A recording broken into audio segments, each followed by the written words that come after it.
mwana wa Mungu ulio hai. Amen. Thank you.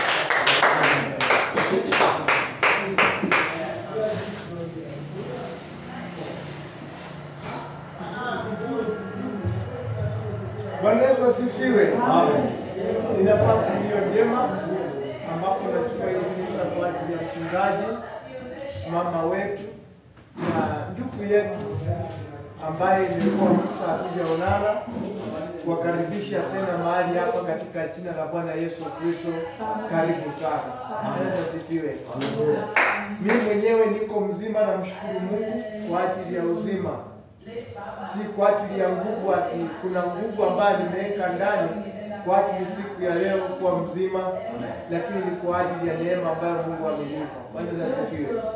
So nashukuru Mungu kwa uhai na zaidi ya yote kunifanya kuwa mwokovu. Bwana asifiwe. Amenipa uzima wa wokovu ndani ya maisha yangu, na furahia. Bwana asifiwe. Kwa sababu hicho ndicho gift ya kipekee, ndio naona gift ya wokovu ni gift ya kipekee ambayo ni zawadi kubwa sana ulimwenguni. Sasa sifiwe. So nafurahia Mungu kwa ajili ya wokovu ambao alinipa siku ya leo. Bila kupoteza wakati, kwa ajili ya muda tulio nao mchache, so tunataka tuingie katika neno. Baada tunaendelea na topic yetu kuhusu mshindi. Bwana asifiwe. Na tukasema mshindi, tuko katika vita. Vita vyetu tunavyopigana ni vya kiroho. Tumefikia sehemu ambayo ni ya 7, na Biblia inasema ya kwamba katika mkuu wako ufae kiatu ya nini? Ambayo ni ya kutangaza injili ya nini? Ya amani. Bwana asifiwe. So we are talking about peace kama silaha inayokuwezesha wewe kufanya namna gani? Kushinda vita. Sababu amani ukiwa nayo utashinda vita. Usipokuwa na amani, wewe utalemewa na wewe utahangaika. Bwana asifiwe. Wengi sasa hivi tunasema hivi, wako kule hospitali, wako na cancer, wako na ulcers, wako na high blood pressure, wako na mambo makubwa kwa sababu amani hawako ndani ya moyo wao. Bwana asifiwe. So unaona ya kwamba ukitaka kuvishinda vita ulimwenguni huu, lazima uwe na amani ndani ya moyo wako. Bila amani utasumbulika. Hizi ikipita wewe unasumbuka usiku wote, unakosa usingizi.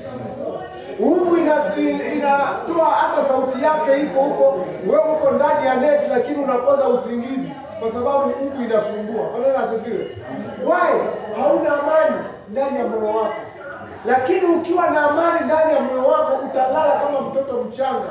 Hata hizi ifanye na gani Mungu usifanye huko nje, wewe uko kwa neti unalala usingizi yako kama mtoto mdogo mpaka wakuamshe. Bwana asifiwe. Amen. Yeah. Sababu uko na amani ndani ya moyo wako.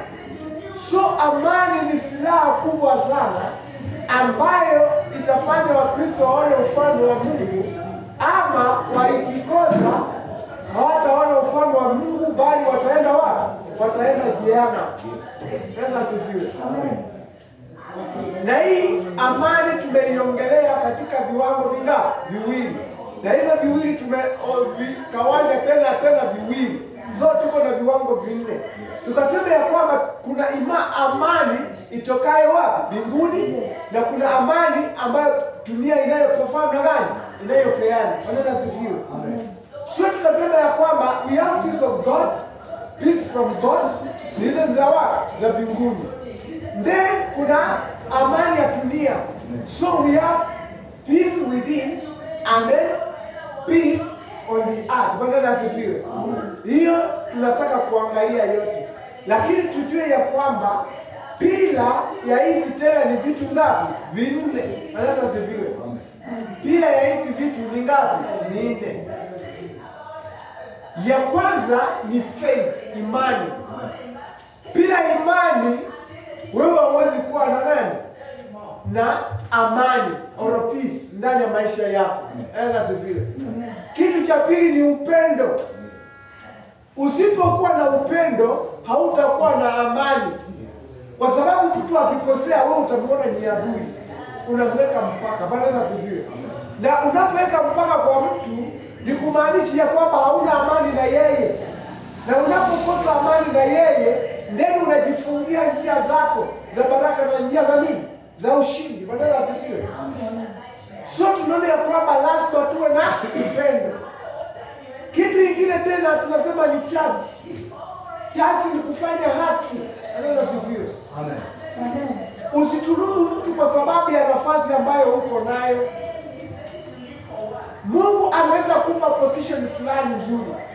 Amekupea wewe ni mzazi, inatakana ulee watoto.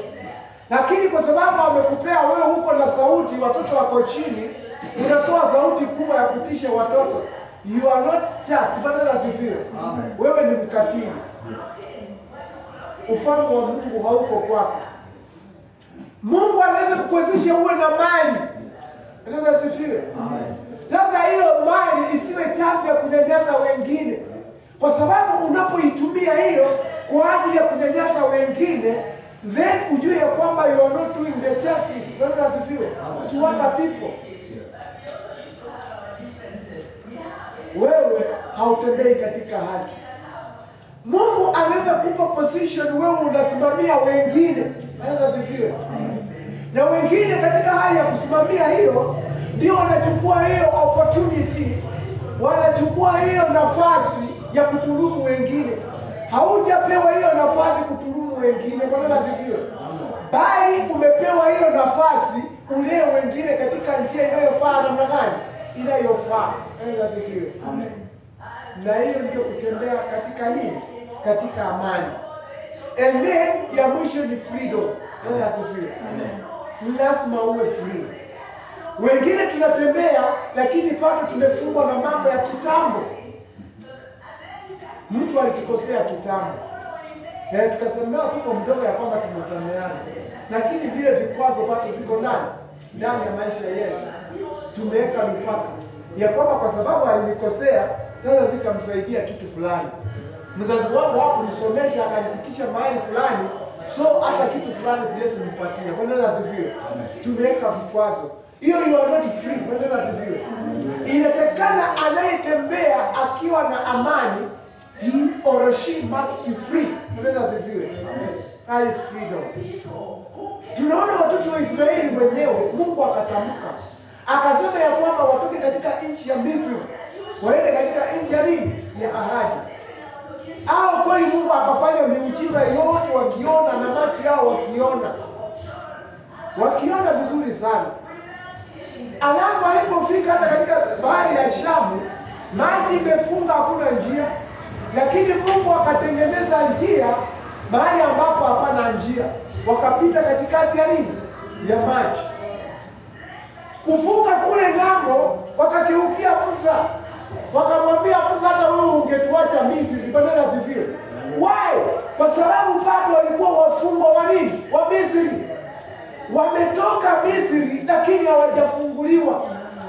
So hao mawazo yao wako Mungu amewaweka, yeye mwenyewe anajua ya kwamba watu wangu wako huru. Lakini hao wenyewe hawako huru. Ndani ya mioyo yao bado wamefanya gani?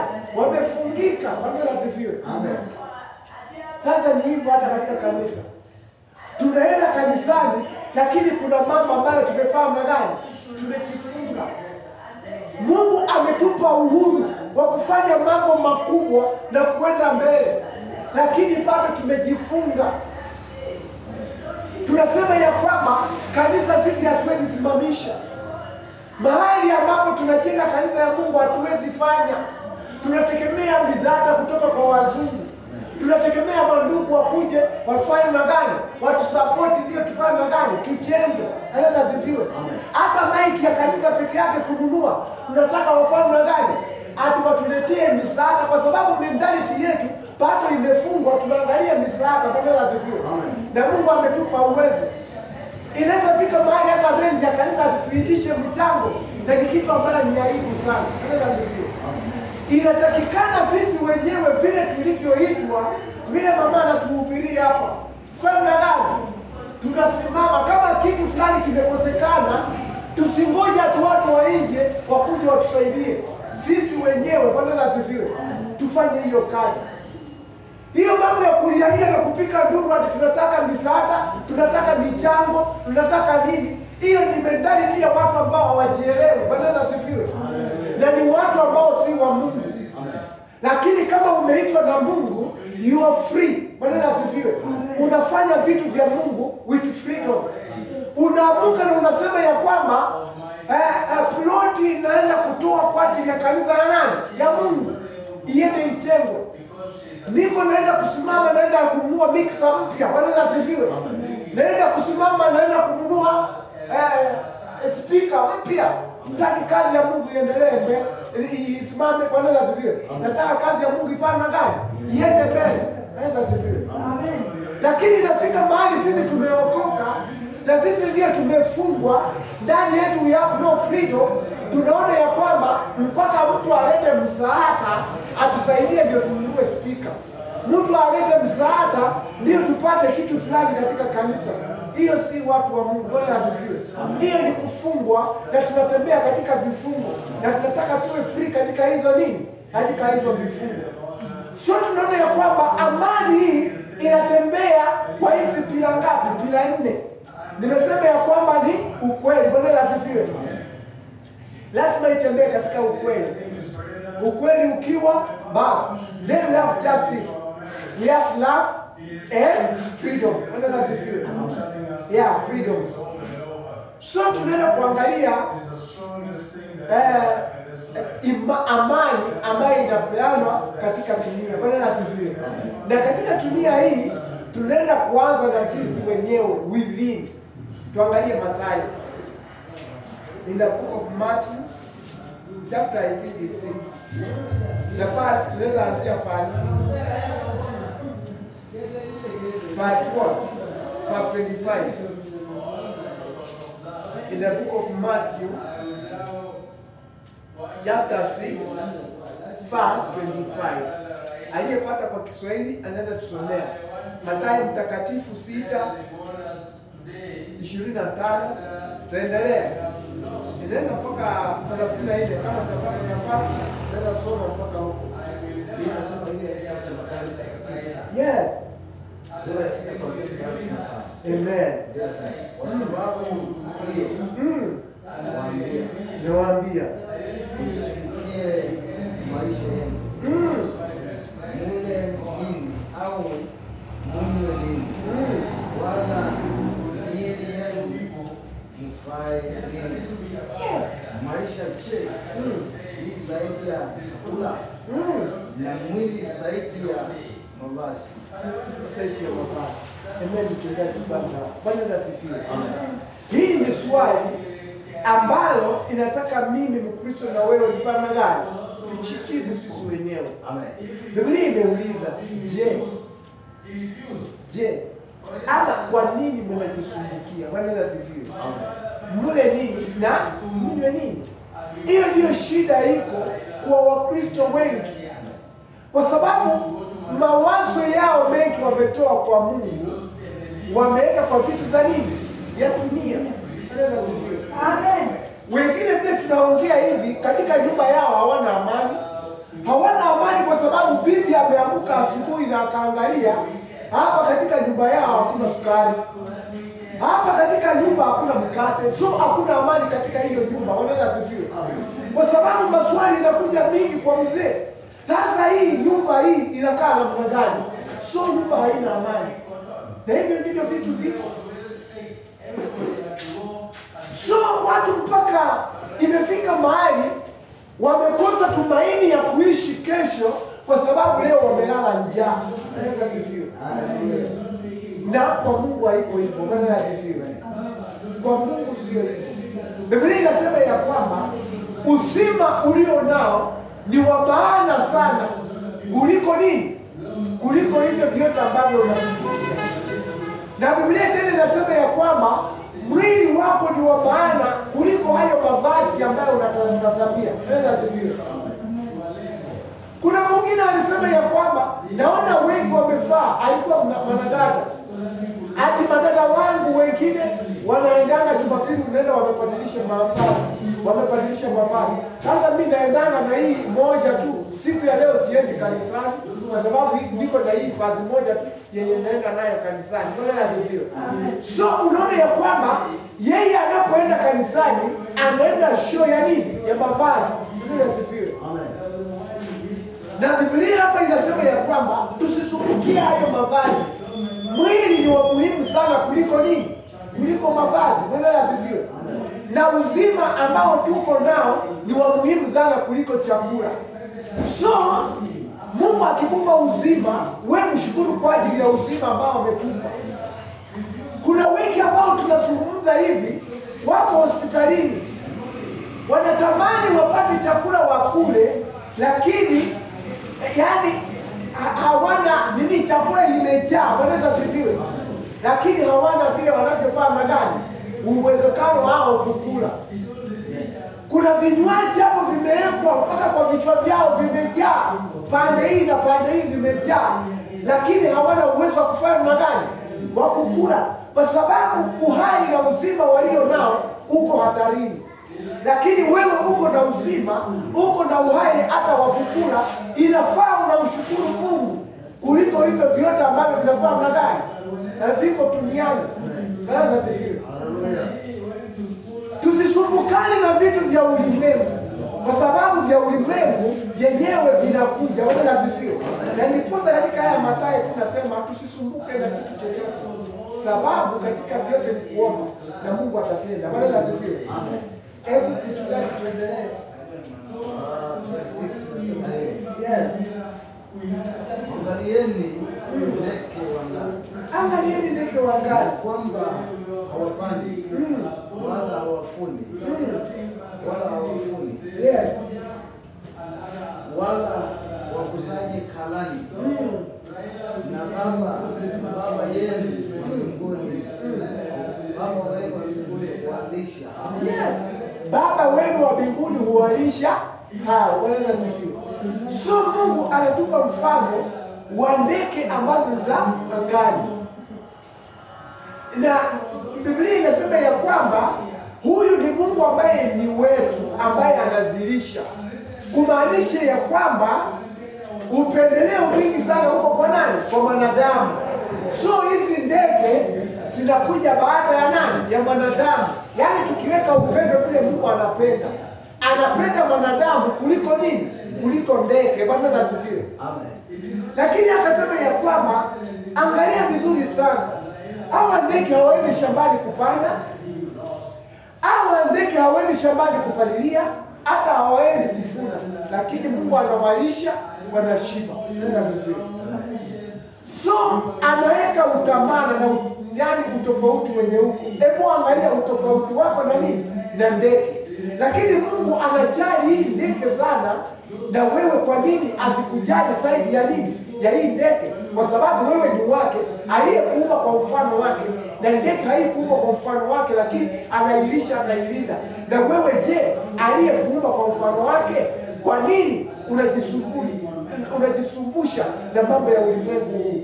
Sababu unapojishughulikia wewe mwenyewe, Mungu anakuona ya kwamba uko na uwezo na mamlaka ya kujitoshelesha. Yeye anakuacha peke yako usumbuke, kwa sababu haumuhitaji. Anaweza sifiwe. Sasa kwa Mungu na wanadamu iko hivyo. Kwa mfano, mimi mtu akija kwangu, Bwana asifiwe, aombe mara ya kwanza, aombe mara ya pili, kama mwanadamu nitafahamu nadhani nitachoka. Bwana asifiwe. Amen. Nitasema sasa naye hapa nini anaombaomba, kwa sababu kama mwanadamu nitafahamu nadhani nitachoka. Lakini kwa Mungu naye ukienda kwake uombe leo, alafu hata unapomaliza kuomba hivi tena umkimbilie umuombe, tena umuombe siku yenyewe, hata umuombe mara 10, anafurahi. Bwana asifiwe. Hapo ndio unaingiza nini? Ponga point. Anasema mtoto wangu hana mwingine wa kumtegemea ila ni mimi anayefahamu gani? Anayenitegemea. Anaweza asifiwe. So hapo Mungu anafurahi. So tunapoingia katika mawazo ya kibinadamu ya kawaida, tunaona ya kwamba tunapomwomba Mungu ni kama tunamsumbua. Hapana, hapo ndio Mungu anafanya namna gani? Anafurahia. Kwa sababu katika kibinadamu tutaona ya kwamba tunasumbua. Bwana asifiwe. Lakini kwake Mungu kuangalia na mtazamo yake, anaona ya kwamba huyu mtoto wangu hana mwingine wa kufanya gani? Wa kumtegemea, ila ananitegemea mimi. Na vile ananitegemea mimi, basi nitamtendea kwa haja yake. Bwana asifiwe. So unamtegemea Mungu na Mungu atakutendea. Bwana asifiwe.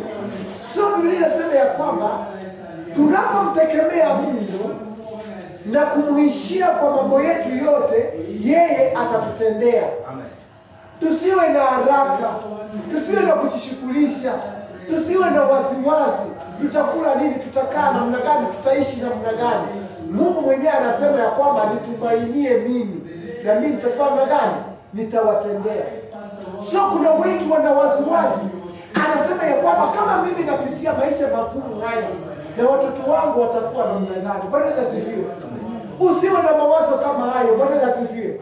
Kwa sababu wewe unaweza umia siku hii hata leo hii, lakini kesho yako watoto wako au waheshimiwa wakubwa sana ambao utapepa majukumu. Bwana asifiwe.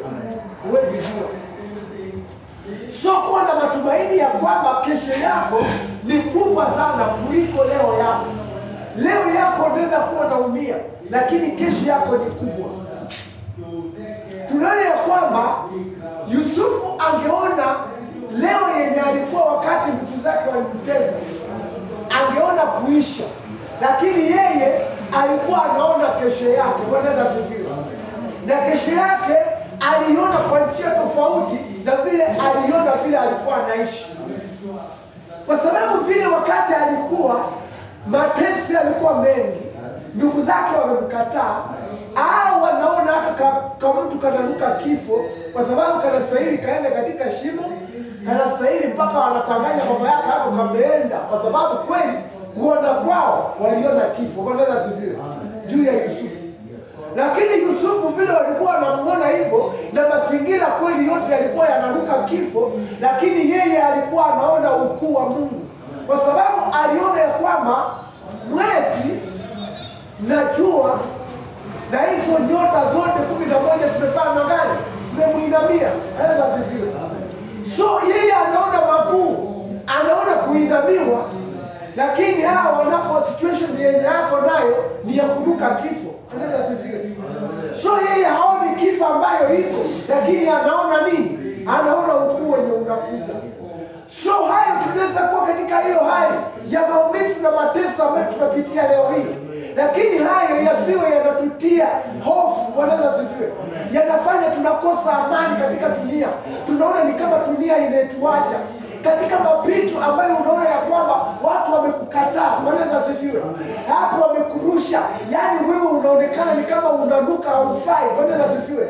Hapo ndio unaona ya kwamba ufungue macho yako ya kuona ya kwamba Mungu anapanga yaliyo makubwa. Bwana asifiwe.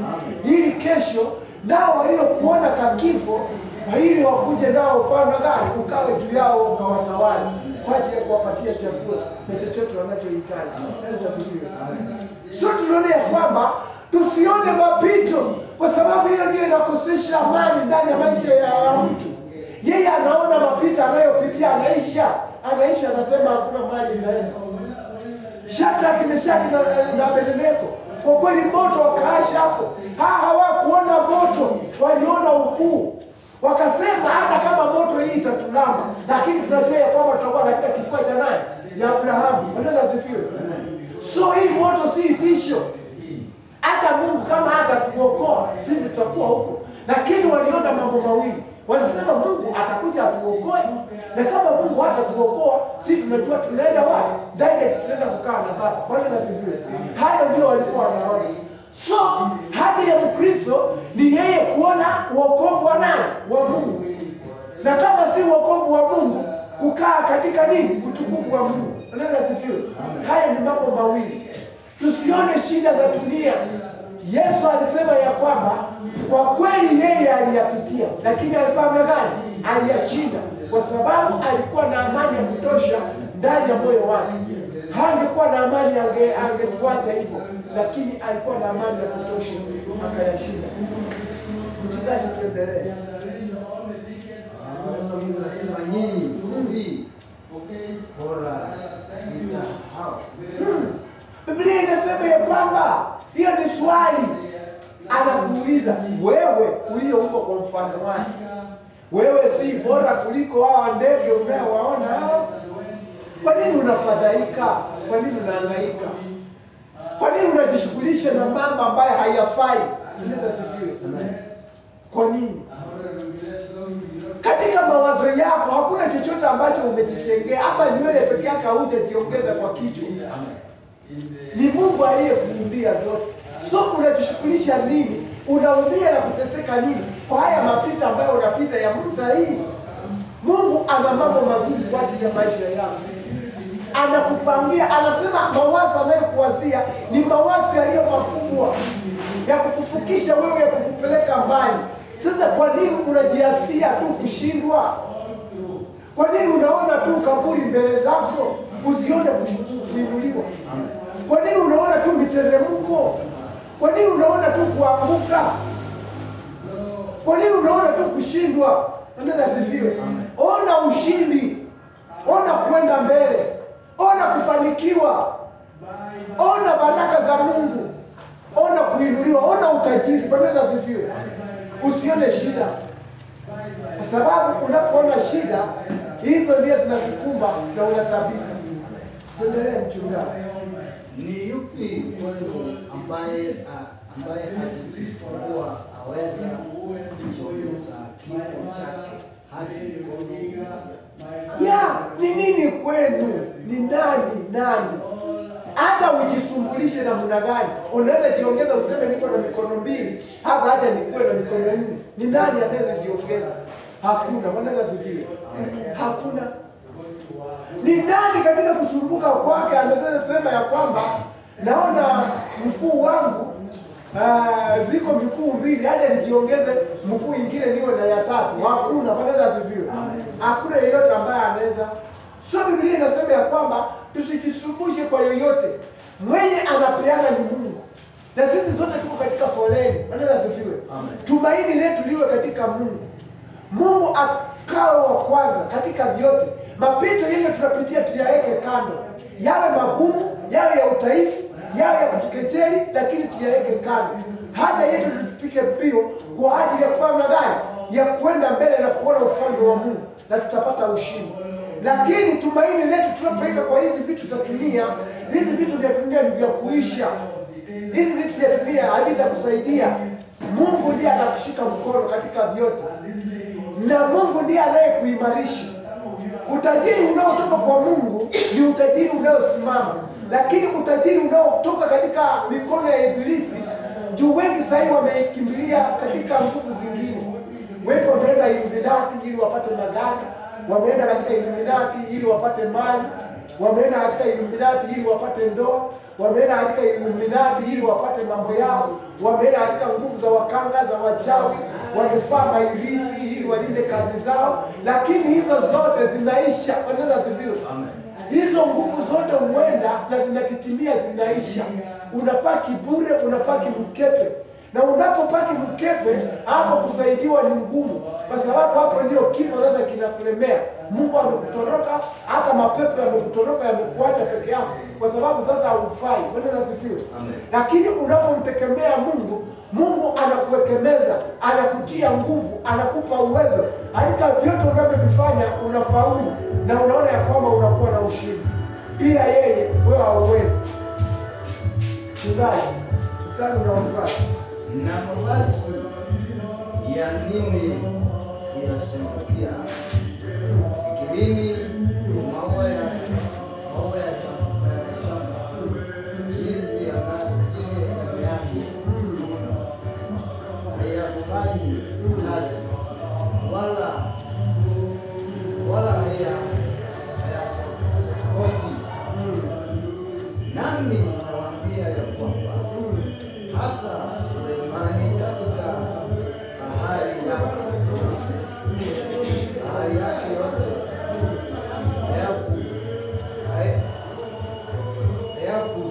kuwa vizuri kama mojawapo ya hayo. Yes. Bali basi ikiwa Mungu huyafika na kesho kutupwa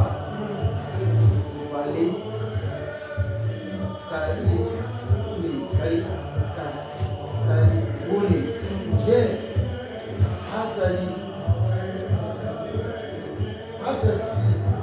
hata siti sana kuwafika ninyi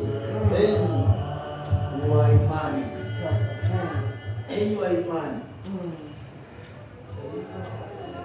enyi wa imani hapa, msisumbuke basi mkisema tule nini au tunywe nini au tufae nini, kwa maana hayo yote mataifa yanatafuta, kwa sababu Baba yenu wa mbinguni anajua ya kuwa mnahitaji haya yote.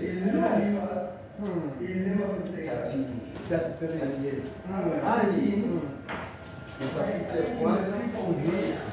utafute kwanza ufalme wake na haki yake, na hayo yote utazidishiwa.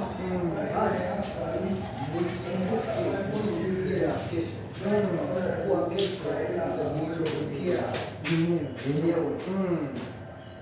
Yatosha kwa siku maovu yake. Yes. Amen. Asante mchungaji. Mungu alibariki andiko. Bwana asifiwe. So Mungu ameongea kwa vitu mingi. Hata ameongea mpaka kwa Suleimani. Bwana asifiwe. Ambaye alikuwa na kila kitu. Lakini hivyo vyote alipewa kwa sababu ya nani? Ya Mungu. Akakuja mpaka akasema angalia hata nyasi yenye Mungu anaitengeneza mpaka inang'aa, lakini kesho inanyauka. Bwana asifiwe. Lakini ni Mungu anafahamu gani? Anaipanga. Akasema angalieni maua Mungu anaitengeneza, ambaye asubuhi unaweza enda kweli na meremeta mpaka inakufurahisha, usimama hapo uiangalie vizuri. Unaenda jioni imefahamu na gani? Imenyauka. Na hiyo Biblia inasema ya kwamba ni Mungu anayefahamu na gani? Anayezishughulikia. So anasema ya kwamba kama anazishughulikia hivyo, anauliza na je, ninyi wenye imani nini? Imani hapa. Imani hapa, yani ni mtu ambaye ukimwangalia ni kama ako na imani, ni kama hana imani. Bwana asifiwe.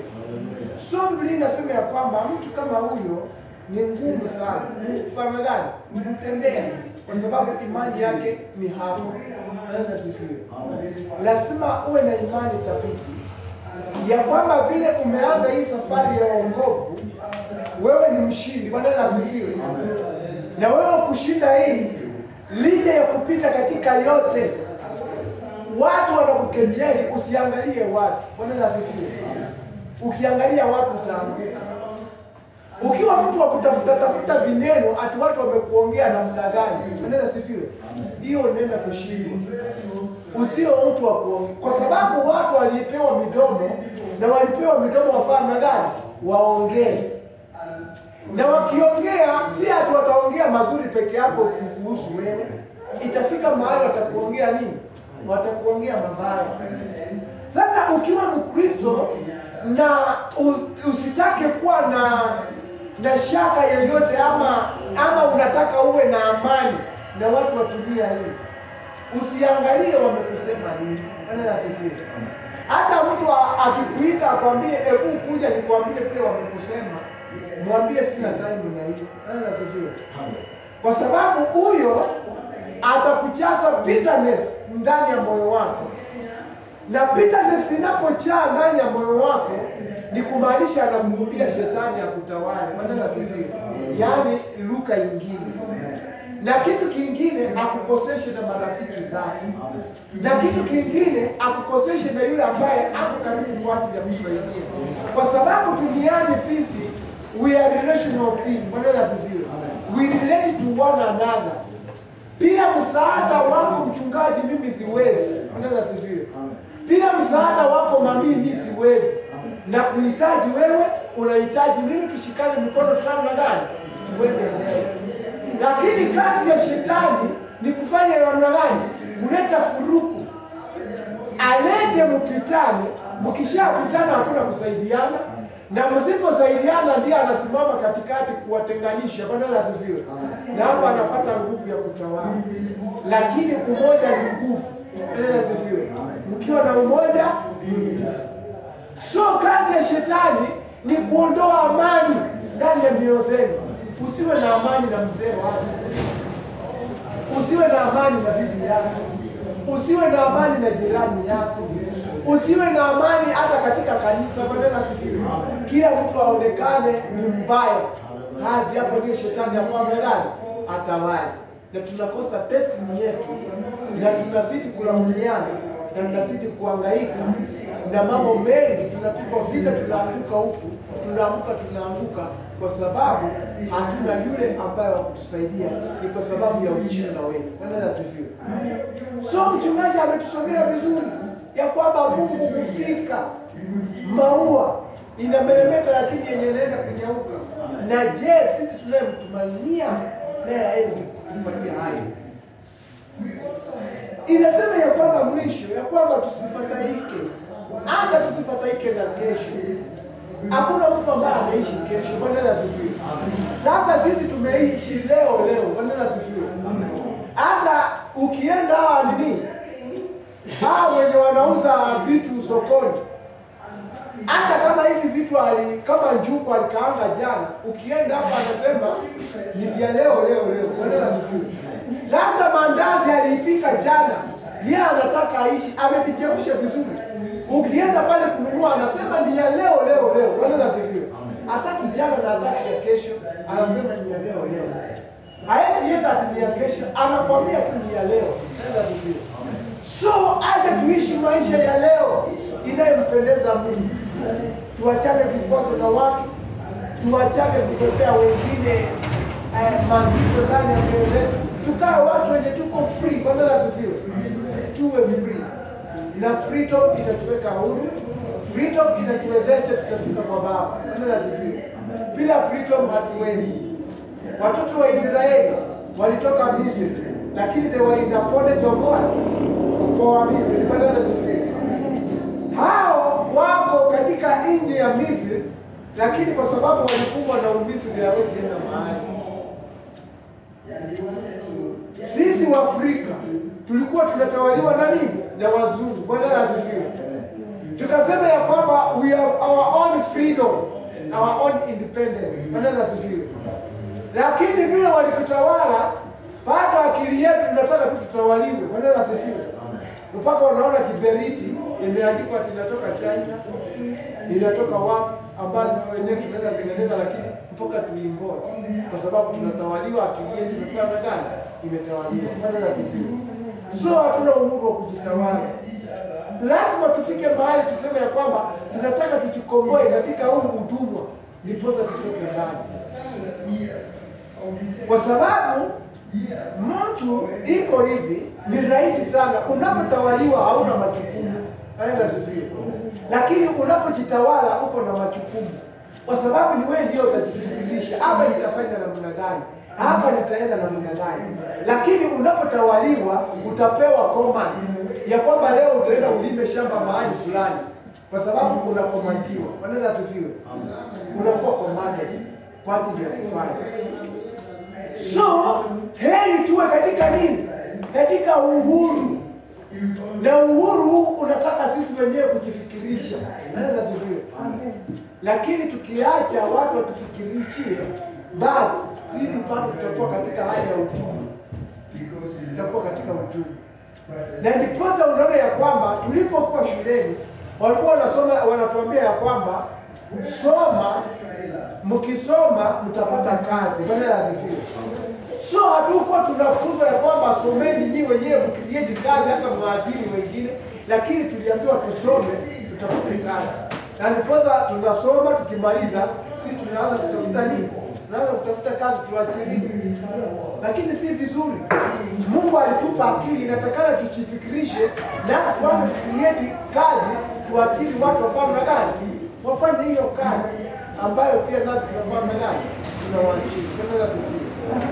So ni kazi ambayo tuko nayo kubwa, ambayo inahitaji kutembea katika freedom, na maisha yako yatakuwa free. Eleza vizuri. So kama unatembea moyo wako umepondeka, ni wakati wa kujiachilia, kwa sababu ukitaka kutembea na wengine ili uende mbali, ni lazima uwe na amani. Eleza vizuri. Tulisema viatu, unapovaa kwa mguu, unajua ya kwamba njia unayopita kuna miiba. Hizo viatu zinakuzuia miiba isikutunge. Na miiba hii ni maneno ya sumu ambayo watu wanakufa ndani ya roho yao. Unapokuwa na amani, amani hii itazuia hizo sumu za watu ambazo wanakulisha isiponde roho yako, isiponde imani yako. Wengi wamepondeka kwa sababu ya hii miiba. Unaweza kufikiria imewatunga, imefanya usaa ndani ya maisha yao. Hawatembei vizuri, miguu yao imelemea, hawaendi mahali, wamekaa hapo, wanasumbukia hapo. Unaweza kufikiria kwa sababu ya maumivu ambayo wako nayo. Viatu zinakusaidia uende haraka. Unaweza kufikiria vinakusaidia uende haraka. Wengi katika imani yao wanaenda polepole kwa sababu they go barefooted. Mioyo yao iko wazi, wanatembea katika mchanga unaoumiza. Jua yote inayowaka wanakanyaka wakiwa barefooted. Nakumbuka nikiwa primary, ni saa 7 imefika, tunaenda lunch, unaenda jua imewaka, barabara imewaka. Shukrani mtumishi wa Mungu. Unaenda kwa barabara, unafika kule kweli barabara imechomeka, na hapo unakanyaka huna kiatu, sababu mzazi atakununulia, na inatakana uende na mahali unaenda ni kitu 5 kilometers ndio unaenda kula chakula na tena urudi. So unachomeka. So unaona ya kwamba kutembea haraka ni ngumu kwa sababu unatembea unachomeka. Na wengi kweli wamechomeka, ndani ya maisha yao wamechomeka, ndani ya mioyo zao wamechomeka, wanalia na kuhangaika kwa sababu ya mapito yanayopita. Wengi wamewachoma na mishale ya maneno ambayo wanakutana nayo. Wamechoma na magumu ya hapa duniani ambayo wamekumbana nayo. So moyo wako uko na mahali gani? Labda kuna mtu alikugwasa, usiku unakosa usingizi, kila wakati uko na vilio, mahali upo unaumia. Unapotafakari vile alikupa ile mzigo nzito inayokuumiza, unaanza kulia machozi. Unaona yetu ile angekupepea hiyo mzigo, lakini sasa vile alikuachia hiyo mzigo, wewe unaumia, unateseka. Biblia inasema ya kwamba anayepepa mizigo yetu ni Yesu. Bwana asifiwe. So mizigo yetu tumwachie yeye. Hebu tuamke kwa miguu zetu, tunapoamka tutafakari ni mizigo gani ambayo iko katika maisha yetu. Watu wametusema kwa kweli, matusi yote wametupa, wametuke chini, wametuongea kwa maneno ambayo ni mabaya. Mengi tumesikia kwa masikio yetu wakituongea, na mengine tumeambiwa yameumiza na yamepondesha mioyo zetu, tumekosa amani. Ala zingine mpaka tunakosa usingizi, na mpaka saa zingine tunajiangalia, tunasema ni Mungu alituumba nini? Kwa nini akaniumba katika hili dharau ili watu wakanidharau? Mpaka Mungu akaniita, lakini ameniita, na ile mwito aliniitia kweli nimedharauliwa na watu. Ni wakati wa kwenda mbele za Bwana na kumuomba Baba ya kwamba Baba, nisiangalie kwa watu. Ninapoangalia kwa watu mimi nitashindwa. Aje nikutazamie wewe Yesu. Maana Petero alipoinua macho yake na akakutazama, alipata ushindi na akapata nguvu ya kutembea katika maji. Lakini punde tu alikeusa macho yake na kutazama watu na kuona watu wanamuongelea namna gani, alianza kusoma. Omba ya kwamba Baba, Tusisame katika imani kwa ajili ya kuangalia watu. Tusisame katika imani kwa ajili ya kuangalia wanatuongelea namna gani. Bali tuwe na tumaini ya kutazamia huyu Baba. Huyu Baba ana yapi kwa ajili ya maisha yetu. Tuachilie mbele za Bwana. Tupate wimbo wa kuabudu. Tunapachia chini. Chungaji karibu. Wewe